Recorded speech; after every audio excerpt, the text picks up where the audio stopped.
Louize Carroll, thanks for joining me. My pleasure. Welcome to the Mindful Podcast. Thank you for having me. It's very exciting. We want to dig into relationships. That is your area of expertise, or one of your areas of expertise.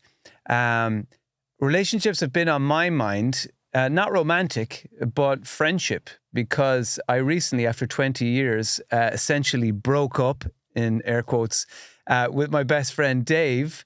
And I was wondering, is there such a thing as a friendship breakup? And is there any difference in terms of dealing with a friendship breakup emotionally compared to, say, a romantic one? You know, what's kind of mind-blowing about this is that there's really limited information on it. You know, when you look up something like a romantic breakup, it's endless. Yeah. Every forum, platform, podcast covers it. There's huge amounts of peer-reviewed articles on it, right? But very little about friendship breakups. And that in and of itself makes it complex. You know, because I think what we do is we associate romantic breakups with much more depth of profound, explosive, chaotic feeling. Whereas friendships, we sort of associate it with, we just drifted or we went in different directions. But actually, the feelings that we can have when relationships or friendships end like that are really quite similar. But what makes it even more complex is that because we don't talk about it, we're not sure if we're supposed to be feeling the way we're feeling. And it actually, it kind of compromises it. And we start to doubt ourselves because we're having feelings of loss and grief because of the end of a friendship. And in your case, it's even more complex, actually, because it was incredibly public. You know, you have a very private relationship over 20 years, but you also have a public persona that's based on your relationship together. You're a duo. And so you have multiple layers of what it means to separate and what it means to part. I should point out that we still are friends. But I guess, you know, if it was, we did call each other like our work wives, you know, and it would be a bit like if you were married and then you suddenly decided to go and live in different houses, but it's like a separation, I suppose. Like, we're still friends, but I went from seeing him pretty much every day for 20 years to now every now and again, which, you know, and it's kind of weird. And like you say, no one ever really talks about that kind of thing. What is your experience of it, actually? Because you're kind of the expert in what it feels like. Well, here's an anecdote. Like, yesterday, I saw a bus go by and it was advertising Dave's new show, the Dave Moore Show, which traditionally would have been Dermot and Dave. And I saw his face on the side of a bus and my stomach went, "Bleh." You know, I did a little somersault. Exactly like, you know, if you ever saw your ex in a supermarket standing by the tins of beans and you go, "Oh my God, there they are." Ugh.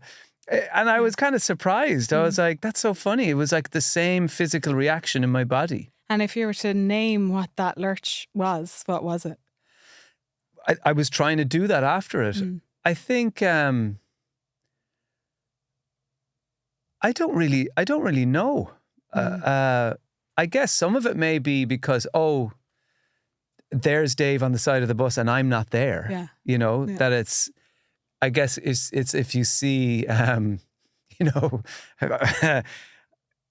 again, if you saw like an ex, you know, in the out and about section of your local newspaper, you know, which I guess was the 90s equivalent of social media, you know, is where you see them like having a great time without you. I guess there was an element of that, you know, that this was this big shiny thing on the side of the bus and I wasn't there anymore. Yeah. You know, it was a bit like the fading out of your own photo in Back to the Future, yes, you know, and now it's just him. Yeah. But what makes it more interesting in that context and relates it back to romantic relationships is even though you made the decision to pursue something in your life, and that was a big, adventurous, courageous decision to do that and embrace something new, there's the loss of letting go of what you already had. And I always feel like, you know, the young parts of us pipe up every now and again, you know, the sort of more childlike parts of us, which is, well, I've left this to do this, But you look back and think, you're still going on without me? Wait, what?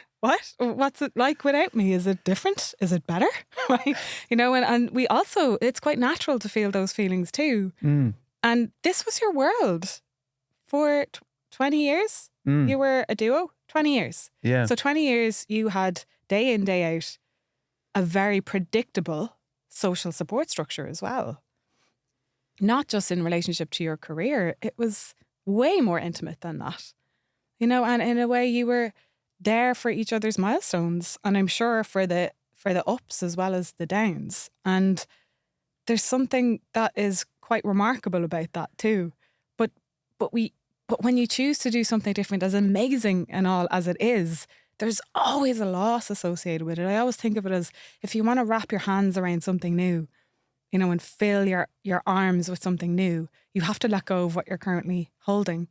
And there's always that yin and yang. I always, more and more and more, I'm just seeing everything's a balance. Even if something is joyous and exciting, you've lost something as well, because you've turned your attention onto the joyous and exciting thing. But what were you holding before that? That was probably fulfilling in a different way. So, we're making a choice to shift our attention, but it doesn't mean we don't feel the impact of what we've let go of. I guess why people are hesitant in a lot of big life decisions boils down to their relationships that they're unwilling or are reluctant to let go of. Whether that's a work one, where you're thinking, if somebody asks me now, what do I miss most about being on the radio? It's the relationship between me and the people I worked with. I miss my team, and I miss the relationship with the listeners. I miss that connection, that very instant connection you get on radio. I think it's a really unique medium for that, and the access that people have to you and the show. It's immediate for them as well.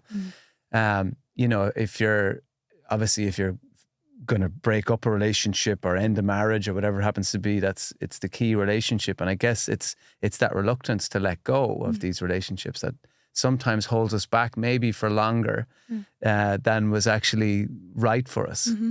And I was thinking about, when I found out that you were leaving, I did reflect on it quite a bit because of the magnitude of what I knew you were leaving, because it wasn't just let's call it a breakup, right? It wasn't just a breakup with Dave in your professional life.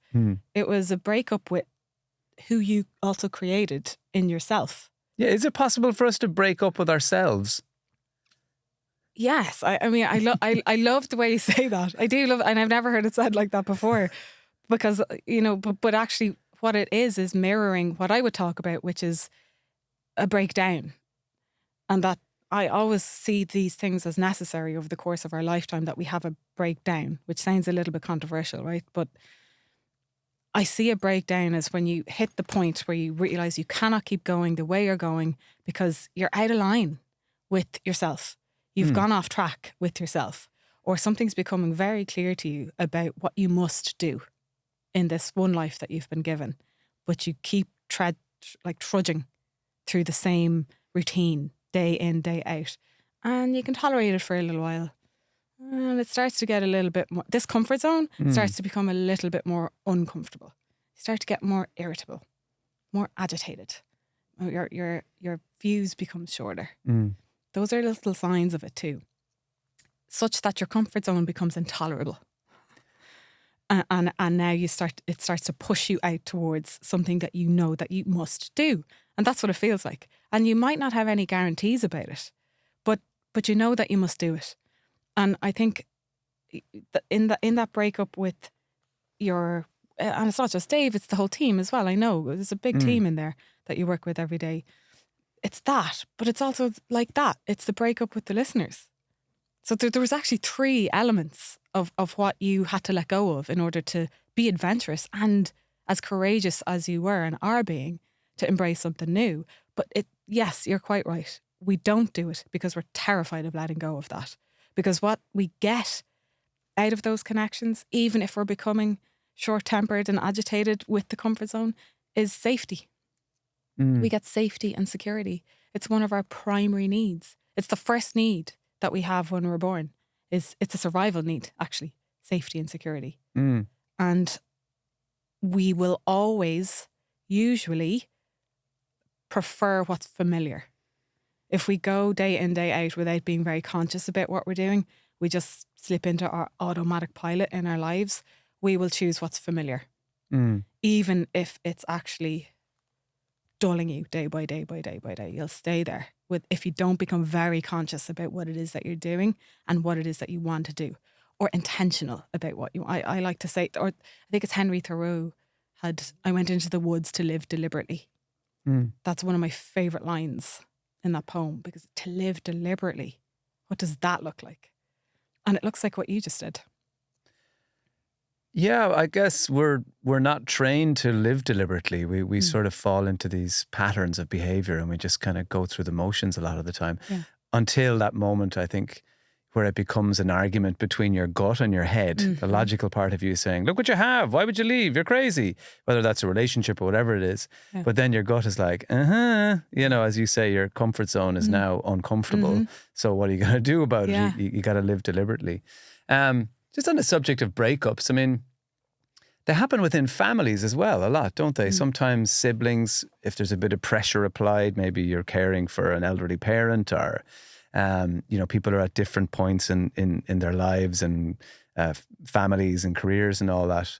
That can be a tricky one to navigate if one or some people have fallen out with a particular family member, and then you've got to try and navigate that space if there's a big family gathering, times of the year, like Christmas or weddings or anything like that. I think one of the things to remember in a family situation is that even though you all grew up in the same unit, each sibling will have had a completely different upbringing.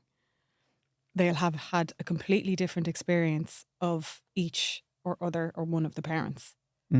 Because remember, we're always evolving, so the eldest child may have had a completely different experience to the youngest child for lots of different reasons. But one could be that the parent started off extremely anxious, really overworked, really overpressured, didn't know what they were doing, financially pressured perhaps as well. So this eldest child is going to have an experience perhaps of that parent is not being as emotionally available, versus the younger one that came up 10 or 12 years later who had a very emotionally available parent. And so both are going to impact each's view of the parent and vice versa. And so there's going to be different dynamics within it. Do you think because we're siblings or because we're family members or blood relatives that sometimes we don't really, we expect too much out of it? We expect that level of sameness and we put too much pressure on that bond, when actually if we saw each other as you say, as sort of independent people who have different perspectives on their own loved ones and experiences growing up, that actually we'd give each other a break more often, and actually the relationship might survive a bit better, a bit longer. I think that's a great way of articulating it. I think sometimes, and this can happen just in friendships too, is that, and it comes from a place of scarcity and lack usually, but this exceptional level of expectation that we can sometimes have of another person to meet all of our needs, and to be there for us 100%, and to know exactly what, we need at any given moment, and for them to sacrifice what they're doing in order to meet those needs. And this again comes from sort of a lagging ability to move out of a child mentality into an adult one, which is being able to hold your own states of mind, being able to hold your own emotions and know that actually nobody owes you anything, whether they're blood or not. That's a really difficult place to come to. And it's something that I see probably most as being most challenging for a lot of people in the therapy setting, is the sense that people owe them something. And it's not coming from a place of badness. It's just coming from this place of, well, you're my brother, or you're my partner, or, you're my parent. Of course you owe me this. This is your responsibility to deliver me this. How do they react when you say, well, they don't necessarily owe you anything? It's difficult. It's really challenging to incorporate that in, because it's a belief system, remember. And this belief system didn't lick it off the ground either, right? So they're feeding into it with each other, especially in the family unit. There's an expectation of what you do, what you don't do. Do you air your dirty laundry in public, Or do you speak, do you speak openly, essentially, which is what that is? Do you speak openly, or do you keep everything very hushed? So you create this belief system about what it is to be in the world. And if somebody decides to do something differently, that can feel like a massive affront to the family. It can feel like a betrayal. And that can push that other person outside, that sibling or that daughter or son or whoever it might be. They can become the anomaly. And often the scapegoat. The scapegoat gets labelled, the person who's the scapegoat is the person that often points at the truth. Is the person that often reveals the reality of what's going on in the dynamics. And because they don't want to be a part of it, because they can see fundamentally that it's unhealthy. But because the family unit can only work if every cog turns in accordance with what the belief system is, that this scapegoat can cause chaos and they become the problem. But isn't it possible sometimes as well that the person who finds themselves on the outside is actually a disruptive force, or is actually maybe that's how they see it. Maybe they see themselves being scapegoated, but actually in reality it's a different situation.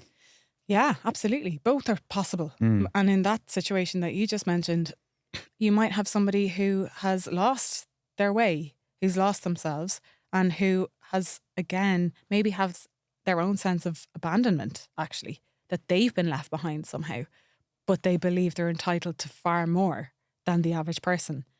Sometimes it's called the entitlement of the deprived. Somebody who's actually had a genuinely really tough time of it, but who believes as a result they should have twice as much as the average person in return. And that can cause chaos, and that can cause a lot of demanding, entitled behaviour like that, because there's a lack of accountability for how they now show up in their lives, despite what they've gone through. So remember, everybody's an individual. So regardless, there's a unit, sure, and that unit needs every cog to turn in the appropriate, expected way for the dynamic to keep moving. If one cog doesn't turn, there does tend to be chaos. And it could be for a multitude of reasons. It could be because they're pointing at the truth, or because they've really lost their way and they're looking for something. They're looking for help to a certain extent, but they do not know how to articulate it. And so help becomes chaos. So people have different sense of duty within relationships. So within a family or within friendships.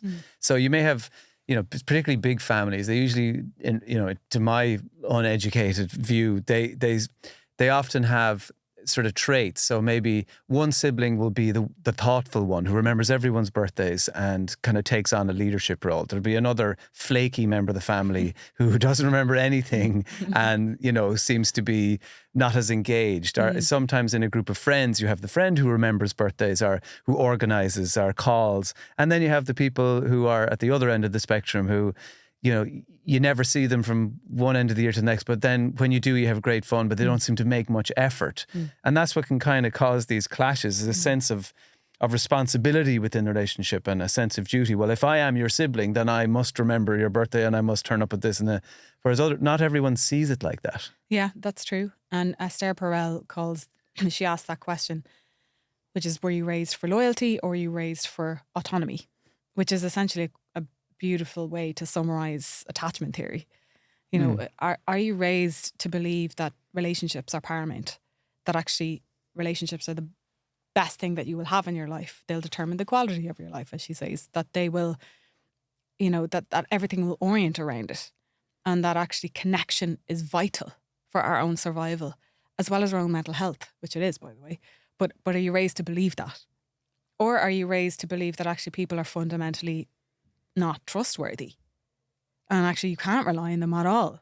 And really, if you're going to make anything of yourself in this world, it's got to be you and you alone. And you do see that then. You see that manifest as people grow older.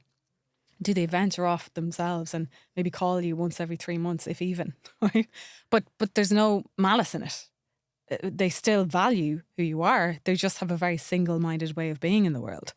Or like that, and there's two parts to what you say, because, okay, yes, that person might value connections and relationships more because they're raised into that mindset.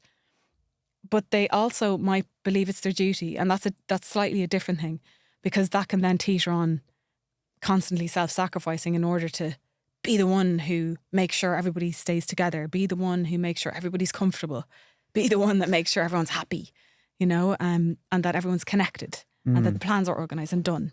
And often you can see, and you do see this too, and I do see it, is that eventually that person arrives to a place of complete resentment because they've carried this burden and this sense of duty for years. And they see other people kind of doing what they want. Whereas for them, they feel like they've sacrificed their own needs quite a bit in favour of, is everyone okay? Is everyone okay out there? What do you need? And then they come going, I don't know what I need. I've been too busy paying attention to what everyone else needed. And right, as you say, that can come from a role within the family. But I also will say sometimes your personality is such that you're just more conscious of other people. It's a little bit of both. You might have more of a tendency and ability to check what's going on in the room, to suss the temperature in the room and sometimes adapt accordingly. You may have learned that from your early environment too.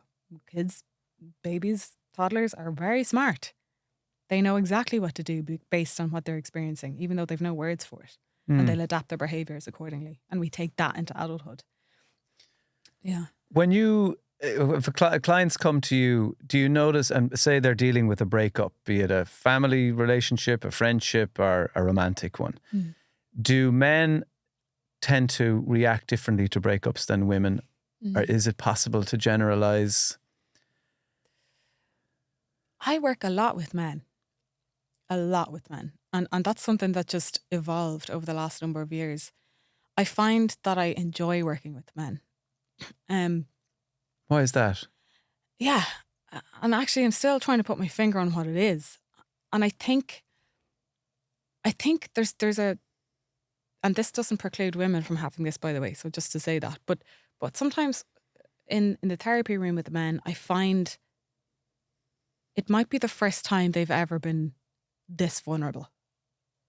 And there's something very privileged about that, to be in that position with them. Women all their lives have been socialised to talk, to engage, to connect, to dig down deep into what they're feeling and connect with their friends about that, and then analyse it, and then figure out what happens next, and think about every single eventuality, right? About what might have led up to this point and now what comes after that. For men, often it's the first time. It's the first time that actually they've been so raw like that. And there's sometimes it feels really important, because what happens next for them can often really colour how they view relationships. And it can also colour how they view themselves within relationships.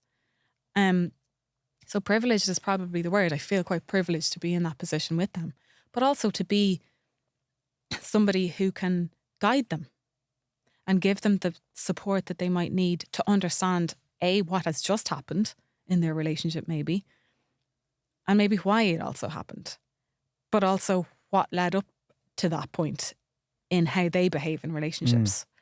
What was their experience of relationships? And I think when you witness somebody really connect to the first time to the impact of what they saw in their own families, in their own parents or guardians, and how that then plays out in what they feel about themselves, it can be so powerful. And again, just to caveat, it's not that it's not powerful with women. It's just that it's a different feeling with men. Do you think men are blindsided a bit more often by a relationship breakup, that they didn't quite see it coming?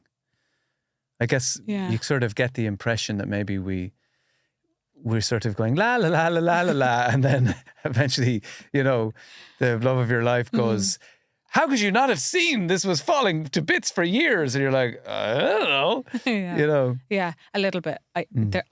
What I am noticing is a huge generational gap in this. There's a very interesting shift happening where younger men are far more interested in intimacy than just pure physicality. And that would have been flipped on its head from what we would have, what the popular assumption of men was in the past, that they were just interested in physicality and intimacy came last. It was a slow coach catch up, Yeah.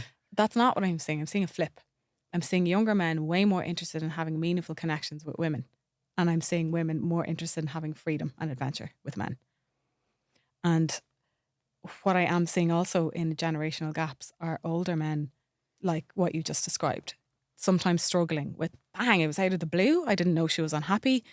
And that often comes down to the fact that if men have been a certain way for most of their lives, they have certain values. Maybe those values are more externalized, more about behavior, what you do, what you create, what you achieve, your financial success, typical sort of characteristics that we might have had traditionally. And maybe their wife or partner have been like, I'd like to talk more. I'd like us to have more intimacy. I'd like us to spend more time together. If that's not your value, it's very difficult to know what that looks like. Because it doesn't look like acting or doing or achieving or creating or being productive. It just looks like standing still sometimes for men or women, by the way, who've had that belief system or value system for most of their lives. So the person can keep coming, the partner can keep coming and saying, can we have more intimacy? I don't see enough of you. We don't talk enough. You don't share enough. And they think, okay, well, what do you want me to do? And they sit in and they have dinner. And then it's sort of like box ticked. Yeah. And we go back to doing it the way we always did it. Because it's just not something that was integrated. Yeah, it's like, I love being intimate with you, darling. It would feel robotic or clunky for someone who's not in that frame of mind. Exactly. And really vulnerable, by the way. And am I doing this right? Is this what you want? Is this intimate enough for you? Should I put my hand on your knee and tell you you look great this evening? So moving forward now, with Dave in a very different way. We're not in each other's pockets every day. For anybody who finds themselves in a similar position where they want to maintain a relationship, but actually the structure of that relationship has changed. What's the best advice? What advice would you give me now if I'm sitting in your client's chair?